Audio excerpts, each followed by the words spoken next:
anak-anak. Saya mempercayai dan tulus mencintai suami saya.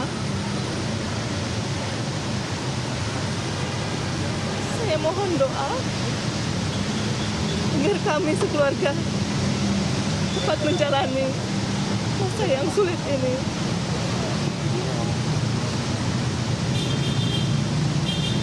Dan saya ikhlas memaafkan segala perbuatan yang kami dan keluarga alami. Cukup ya teman-temannya. Terima kasih ya.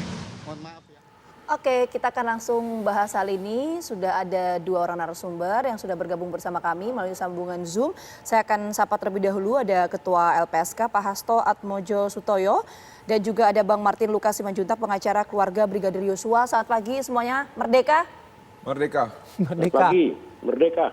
Oke, terima kasih banyak sudah meluangkan waktunya Pak Hasto, Bang Martin juga. Saya mau ke Pak Hasto dulu ya Bang Martin ya. Siap. Pak Hasto, ini kan LPSK kemarin mengatakan bahwa ada dugaan gangguan jiwa ya terhadap istri Ferdy Sambo. Ini dasarnya apa ya Pak ya? Saya ingin meluruskan ya Mbak, ini yang kami rujuk itu adalah hasil dari psikolog dan juga psikiater yang masuk di dalam tim LPSK. Tetapi dengan terminologi gangguan jiwa ini yang saya pikir harus diluruskan lah. Yang pertama, awam kan kemudian melihat apakah seolah-olah kemudian yang bersangkutan ini gila atau yang bersangkutan ini tidak bisa dimintai pertanggungjawaban dan sebagainya lah. Itu saya kira perlu diluruskan. Sebenarnya tidak begitu. Yang kami katakan itu sebenarnya adalah yang bersangkutan tidak dalam kondisi yang fit secara psikologis maupun secara psikiatrik saat ini untuk memberikan keterangan-keterangan, sehingga itu yang menyulitkan LPSK untuk meminta keterangan pada yang bersangkutan. Sebenarnya intinya adalah itu. Oke, itu karena Nah, apa ya saya Pak ya? khawatir Kondisi psikologisnya saya khawatir seperti itu. dengan begini Mbak. Ini perlu saya luruskan.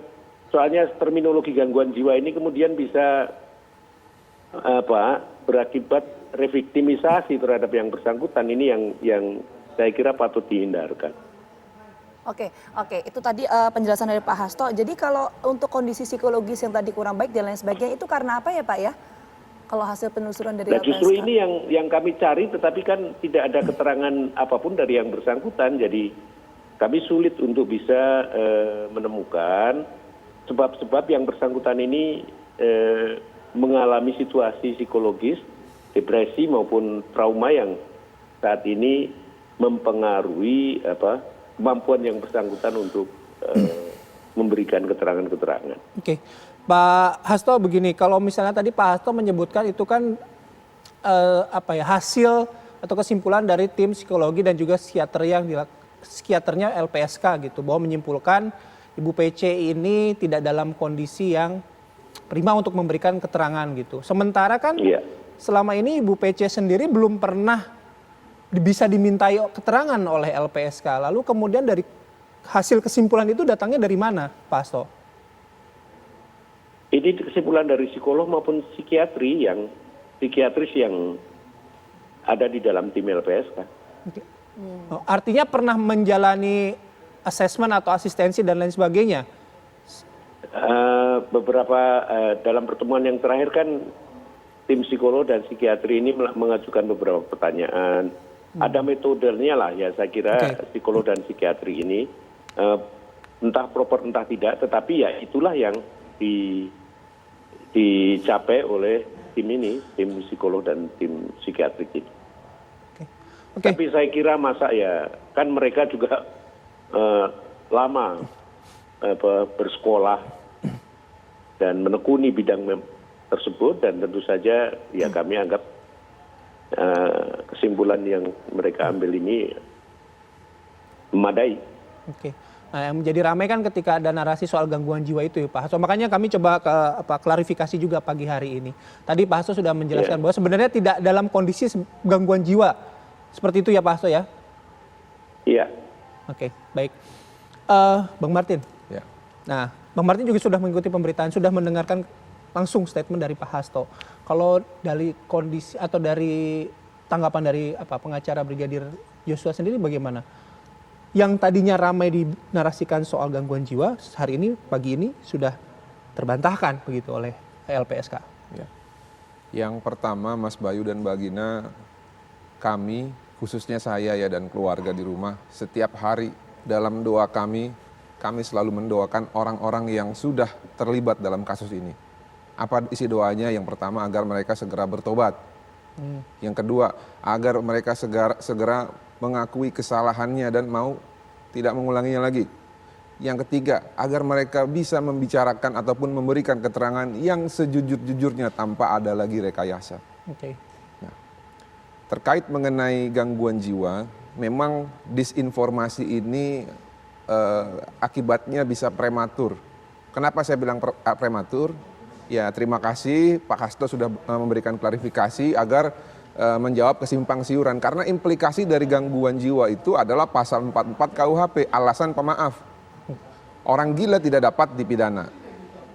Karena kenapa tidak bisa dipidana? Karena itu tidak ada evil mind ataupun tidak ada mens rea. Dia melakukan itu karena spontanitas ataupun karena gangguan jiwa. Dalam hukum pidana ada dua, niat jahat dan perbuatan jahat. Ini dasarnya. Selain azas legalitas. Nah, kembali lagi. Kami melihat, ya, hal pertama adalah mengapa Bu Putri ini tertekan, karena ada yang menekan dia di dalam. Ada yang menekan dia di dalam. Sehingga dia ini tidak bisa berkata-kata jujur.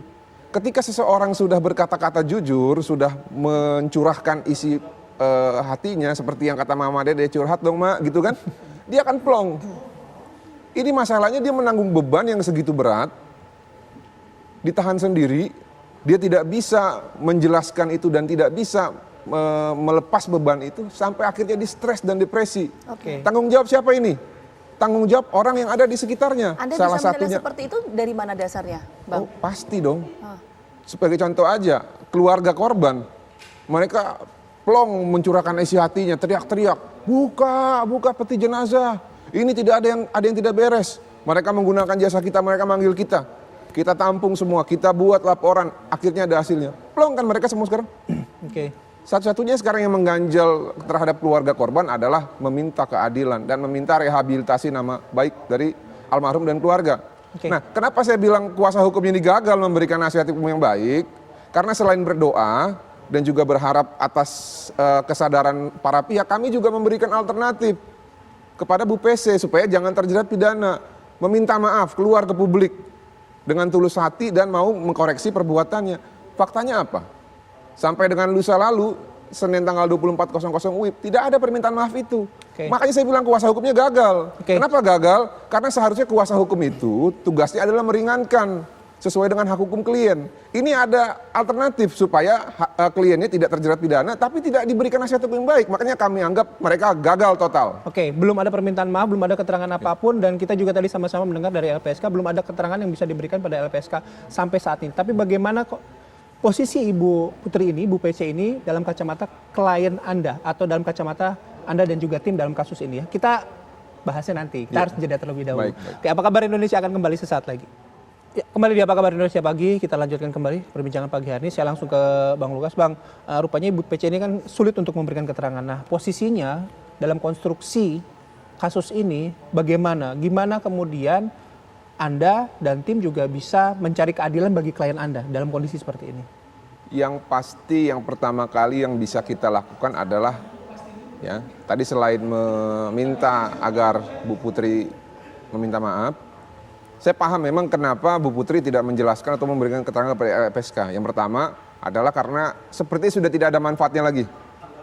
Ya, karena dari dugaan peristiwa dan juga laporan kan sudah ditepis, sehingga statusnya itu tidak memungkinkan untuk dia menjadi terlindung, kecuali sebagai saksi yang di kasus laporan kita 340. Nah, tapi kan sampai saat ini keterangan yang disampaikan ini belum jujur dan belum ada indikasi ataupun tanda-tanda beliau mau memberikan keterangan yang bisa membuat perkara ini lebih lagi terang benderang. Nah, oleh karena itu sehubungan juga dengan tanggung jawab hukum Bu PC sebagai pelapor, ya, pelapor atas dugaan tindak kekerasan seksual yang tidak ada peristiwanya, ya, dan juga bisa naik sidik. Saya bingung ini petugas Polda Metro Jaya perwiranya nih kelakuannya. bisa naik sidik. Makanya ada yang ditahan khusus itu kan, orang Batak pula lagi, bikin malu. Nah, satu-satunya kepastian hukum yang bisa kami dapat adalah dengan membuat laporan. Oh, makanya kuasa hukum waktu itu akan melaporkan ya? Betul, karena kalau laporan polisi, implikasinya adalah panggilannya penegakan hukum. Ya, panggil sekali nggak datang, dilayangkan surat yang kedua. Surat yang kedua nggak datang, yang ketiga dijemput paksa. Oke. Ini laporannya laporan pembuatan laporan palsu itu ya? Oh banyak. Yang ke Bu Putri maksudnya? Iya, konteksnya? 220 KUHP, 221 obstruction of justice, 233 pencemaran nama baik, 310 atau junto pasal 27 ayat 3, junto pasal 45 ayat 3, 45 ayat 3, terus penyebaran berita bohong. Oke. Ya, ini semua kami akan laporkan orang-orang yang terindikasi ada di dalam pusaran tersebut.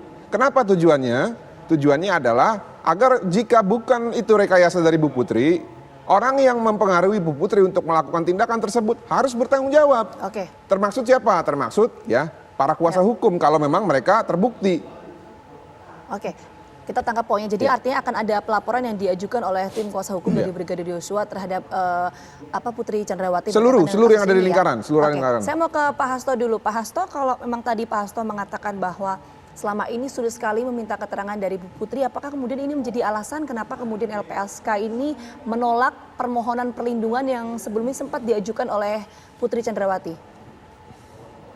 Salah satunya Mbak ya, sebenarnya kan kami sudah menyampaikan bahwa kami akan mengambil keputusan kalau 30 hari kerja tidak ada keterangan yang bisa diberikan oleh Ibu Putri ini. Sebenarnya itu masa belum habis lah 30 hari. Oke, jatuh temponya jadi kapan Pak?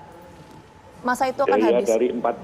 Dari 14 Juli permohonan Bu Putri masuk sampai 30 hari kerja. Itu kan sudah kami sampaikan ke pengacaranya juga ke Bu Putri. Nah, sebelum 30 hari kerja LPSK habis, ternyata sudah ada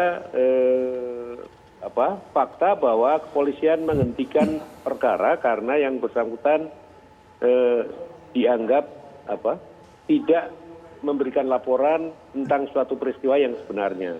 Ternyata peristiwa kekerasan seksual itu tidak terjadi, gitu loh. Jadi otomatis kami kemudian menghentikan. Tetapi yang ingin saya sampaikan bahwa situasi Bu Putri tentu sangat sulit sekali. Sehingga itu mempengaruhi situasi psikologis, kondisi psikologis maupun psikiatrik yang bersangkutan.